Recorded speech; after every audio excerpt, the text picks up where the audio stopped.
तो hello students. अब देखिए, इससे पहले हमने बात करी थी। हम क्या बात करी थी हमने? नया टॉपिक आया था गॉस का प्रमेय, और गॉस का प्रमेय अभी आया भी नहीं है। उससे उससे संबंधित कुछ पहले हम कुछ वो पढ़ रहे हैं। तो इससे इसी सीरीज में हमने पढ़ाई थी। पहले देखिए, क्षेत्रफल सदिश पढ़ा था, और फिर घनकोण पढ़ा था। हम्म। तो अब इसमें आगे आता है विद्युत फ्लक्स। विद्युत फ्लक्स क्या है? तो देखिए, विद्युत फ्लक्स की अभिधारणा कहाँ से आया है विद्युत फ्लक्स। तो ये मान लीजिए कि कोई भी किसी भी क्षेत्रफल से, समतल क्षेत्रफल से में से होकर, अगर आप किसी द्रव को प्रवाहित कराएं जिसकी दिशा क्षेत्रफल के, उस क्षेत्रफल के लंबवत है, लंबवत पार हो रहा है। तो इसमें से हम फिर क्या देंगे?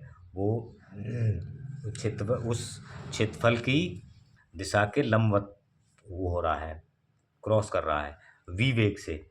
तो फिर हम क्या देंगे? तो उस द्रव को प्रवाहित होने की दर जो है वो इस बात से तय होगी कि प्रति सेकंड या प्रति एकांक समय में उस क्षेत्रफल से होकर कितना आयतन द्रव का गुजर रहा है। और उसका कितना करेंगे? देखिए, उसमें वी की मल्टीप्लाई के वी की गुणा करेंगे और उस क्षेत्रफल की गुणा करेंगे जितने में। ठीक है। तो ये होगा, मान लीजिए क्षेत्रफल वो डी ए है। जैसे ये है आपका डी ए है, इसमें से ये द्रव बह रहा है। तो इसमें से ये कितना द्रव बह रहा है प्रति सेकंड? अगर तो क्या होगा फिर? तो ये होगा आपका वी, वी वेग से बह रहा है। तो ये मैं एक काल्पनिक बता रहा हूँ, ये यहाँ नहीं है। तो V D A, V D A, अगर इसकी दिशा, वी की दिशा इसके लंबवत, जो क्षेत्रफल सदिश है उसके समांतर नहीं है, उससे थीटा कोण बनाती है। समांतर नहीं है, यानी कि वो तुम्हारा समतल है, जो क्षेत्रफल है, समतल क्षेत्रफल है, वो कुछ टेढ़ा रखा हुआ है। तो फिर उसमें सारी की सारी रेखाएं क्या है? सारा का सारा द्रव उसमें से होकर नहीं जाएगा, बल्कि वो बाहर से भी निकल जाएगा। तो तब उसका प्रक्षेपित एरिया लेंगे, उस डायरेक्शन में, लंब डायरेक्शन में प्रक्षेपित क्षेत्रफल लेंगे। तो वो होगा V D A cos theta. ठीक है। तो इसी तरह से अगर हम, तो जैसे मान लीजिए एक गोल अंगूठी वो ले लें, छल्ला ले लें, और छल्ला को ऐसे खड़ा कर दें, ऐसे ऐसे खड़ा कर दें, बिल्कुल गोल छल्ले को ऊपर ऐसे। तो इसमें से कितना द्रव बहेगा? तो इसी तरह से इस बात की, यहीं से ये क्षेत्रफल की जो अभिधारणा है वो यहीं से निकल के आती है। ठीक है। तो अब विद्युत में देखिए, तो विद्युत क्षेत्र में स्थित काल्पनिक पृष्ठ से लंबवत गुजरने वाली विद्युत बल रेखाओं की संख्या को उस पृष्ठ से संबद्ध विद्युत फ्लक्स कहते हैं। तो मान लीजिए ये एक काल्पनिक पृष्ठ है आपका, और ये लंबवत रखा है। ठीक है। और इसका जो क्षेत्रफल सदिश है वो इसके लंबवत है, और इसके लंबवत जो है ये बल रेखाएं गुजर रही हैं। तो कितनी बल रेखाएं गुजर रही हैं, उन बल रेखाओं की संख्या को ही हम क्या कहते हैं? विद्युत फ्लक्स कहते हैं। और इसे फाई ई से व्यक्त करते हैं। यह एक अदिश राशि है। तो यहाँ एक असमान विद्युत क्षेत्र है, एक पृष्ठ जिसका और इसमें कोई पृष्ठ अवयव लिया गया है, क्षेत्रफल जिसका क्षेत्रफल डी ए है। हम्म। तो तो यहाँ डी ए है, देखिए डी ए ऐसे लिख दिया मैं। तब डी ए से गुजरने वाला विद्युत फ्लक्स होगा D phi E equal to E dot D A. हाँ, क्योंकि ये थीटा कोण बनाता है, दोनों का डॉट प्रोडक्ट आएगा, दोनों वेक्टर, दोनों ये वेक्टर राशि है ना, सदिश राशि। तो ये होगा तुम्हारा, सही है। तो इसका सूत्र, तो संपूर्ण पृष्ठ से गुजरने वाला, तो ये तो मैं छोटे से एरिया से है, ये संपूर्ण पृष्ठ से गुजरने वाला, तो इसका इंटीग्रल कर देंगे। छोटे छोटे इस पृष्ठ को हम छोटे छोटे उसमें बांट लेंगे। तो तब इसे क्या कर देंगे? हम इंटीग्रल कर देंगे सबका अनंत। तो ये हो जाएगा पूरे क्षेत्रफल समाकलन, क्षेत्र समाकलन ई डॉट डी ए।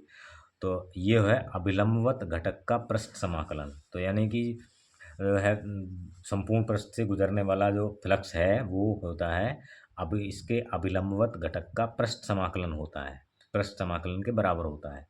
सही है। तो अभिलंबवत घटक का गुजरने वाला जो है वो पृष्ठ समाकलन के बराबर, उस क्षेत्र के अभिलंबवत घटक से गुजरने वाले पृष्ठ समाकलन के बराबर होता है। अब ये फ्लक्स जो है ये दो तरह का होता है। देखिए दो तरह का हो सकता है ये। क्या? एक तो धनात्मक विद्युत फ्लक्स, यदि बल रेखाएं पृष्ठ से बाहर निकल रही हैं तो धनात्मक कहलाता है, और ऋणात्मक यदि बल रेखाएं फ्लक्स के अंदर प्रवेश कर रही हैं तो ये ऋणात्मक होता है। समझ में आई बात? तो पुनः तो मतलब देखिए phi is equal to E dot D A, तो E D A cos theta होगा ये, और ई कॉस थीटा को बाहर निकाल लीजिए तो ये होगा डी ए इसका, तो ये हो जाएगा ई कॉस थीटा ए, या इसे ई ए कॉस थीटा लिख सकते हैं, और या इसे phi E is equal to E dot A, dot product सदिश गुणनफल वेक्टर का आप जानते ही होंगे, तो ये इसको ऐसे लिख सकते हैं कॉस थीटा हटा के। ठीक है, तो यहाँ तक आपका क्लियर हो गया। अब आगे देखते हैं आगे क्या है। आगे है, यदि आगे है आपका, यदि पृष्ठ पर विद्युत क्षेत्र असमान हो, विद्युत क्षेत्र असमान हो, तो तब पृष्ठ को अनेक सूक्ष्म खंडों में विभाजित कर लेते हैं, और प्रत्येक खंड के, मान लीजिए प्रत्येक खंड के संगत जो है वो विद्युत क्षेत्र क्या है, E1 E2 E3 and En है, और तो तब नेट फ्लक्स होगा phi E is equal to होगा E dot D A one, E2 dot D A two और En dot D A n होगा। ठीक है, समझे? तो इस तरह से निकालेंगे। तब जब विद्युत क्षेत्र समान हो तो पृष्ठ को छोटे छोटे अनेक सूक्ष्म खंडों में विभाजित कर लिया जाता है। अब इसकी विशेष स्थितियां हैं। ठीक है, यदि थीटा इज इक्वल टू 0, यदि ई और डी ए समान दिशा में हो, विद्युत क्षेत्र भी और क्या है क्षेत्रफल सदिश भी समान दिशा में हो, यानी कि समतल पृष्ठ जो है वो, समतल पृष्ठ क्या है, ठीक विद्युत क्षेत्र के लंबवत हो, तो cos 0 का मान क्या होगा 1, तो तब होगा D phi E is equal to E D S, तो ये धनात्मक होगा अधिकतम। तो यानी कि चित्र से भी दिखाया गया दोनों समान दिशा में हैं, दोनों बाहर जा रहे हैं, तो ये होगा धनात्मक।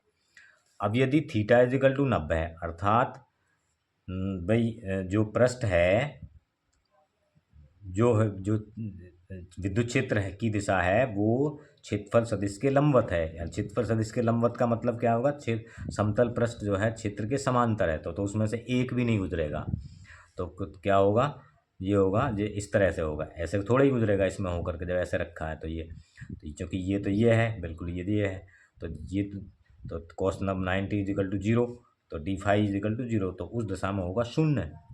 समझे? और अब यदि क्या हो, थीटा इज इक्वल टू 180, तो ई तथा डी ए विपरीत दिशाओं में है, तो कॉस थीटा क्या होगा, कॉस थीटा होगा आपका -1, तो इसका मतलब D phi is equal to E D A -1 minus E D A, तो माइनस का मतलब न्यूनतम, और माइनस विपरीत दिशा में, तो यानी कि जो बल रेखाएं हैं वो इसमें प्रवेश कर रही हैं, बाहर नहीं निकल रही। समझे? तो इसका ये चित्र भी दिखाया गया है, तो इसकी दिशा ये है और इसकी दिशा ये है क्षेत्र सदिश की। समझे? तो दोनों विपरीत दिशा में हो। तो अब इसका हम मात्रक वात्रक देखेंगे। देखिए क्या है मात्रक वात्रक, यहाँ पे आ जाइए। तो ये देखिए, तो मात्रक क्या है, इसी से निकाल सकते हैं। Phi equal to E A cos theta, E का मात्रक होता है न्यूटन प्रति कूलाम और ए का मीटर स्क्वायर है, तो न्यूटन मीटर स्क्वायर पर कूलाम ये हो गया। विमा क्या हो गई, विमा ई, चूँकि ई का सूत्र होता है एफ बटे क्यू और ए का ये होता है, तो एफ की विमा होती है ML_T-2 और ए की होती है L स्क्वायर और क्यू की होती है AT, तो टी ऊपर जाकर -3 हो जाएगा, ML3 इससे T-3 और एम्पियर की पावर -1, तो इसी से इसका नया मात्रक भी निकल आता है। तो इसका मात्रक क्या है, देखिए m का मात्रक किलोग्राम, L का मात्रक मीटर की घात 3, सेकंड की घात -3, एम्पियर की घात -1, तो देखिए इसका दूसरा मात्रक ये भी है। ठीक है, कभी कभी देखिए इसमें ध्यान रखना, इसमें अगर इसमें पूछ ले ये ऐसे ही बेवकूफ़ बनाया जाता है क्या नाम है, बहुविकल्पीय प्रश्नों में। और तीसरा मात्रक भी देखिए ई का मात्रक, जो कि विद्युत क्षेत्र का मात्रक वोल्ट प्रति मीटर भी है। तो फाई का अन्य मात्रक क्या होगा, जब यहाँ वोल्ट प्रति मीटर रखेंगे ई का मात्रक और 1 मीटर से कट जाएगा तो वोल्ट मीटर भी हो जाएगा, वोल्ट इंटू मीटर इसका मात्रक। तो 3 मात्रक हो गए इसके, एक ये एक ये एक ये। तो पता नहीं कौन से पे बहुविकल्पीय बना दे, तो ध्यान रखना, तीनों मात्रक आपको ध्यान रखने हैं। अब विद्युत फ्लक्स की निर्भरता किस किस बात पर निर्भर करता है ये, तो एक तो पृष्ठ द्वारा घेरे गए कुल क्षेत्रफल पर, पृष्ठ द्वारा घेरे गए कुल क्षेत्रफल पर कुल आवेश तथा माध्यम, पृष्ठ द्वारा कितना आवेश है पृष्ठ पर और माध्यम क्या है उस पर निर्भर करता है।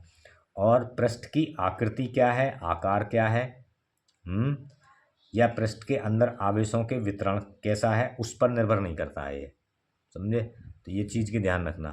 तो देखिए ये समझ में आ गया होगा, दोबारा देख सकते हैं इसको। तो ये बहुत आसान सा टॉपिक है और इसमें से क्या विमा पूछी जाती है, मात्रक पूछ लिया जाता है और इस पर न्यूमेरिकल भी आते हैं, इसका यूज होता है। तो देखिए, तो अब आप इसे दोबारा भी देख सकते हैं।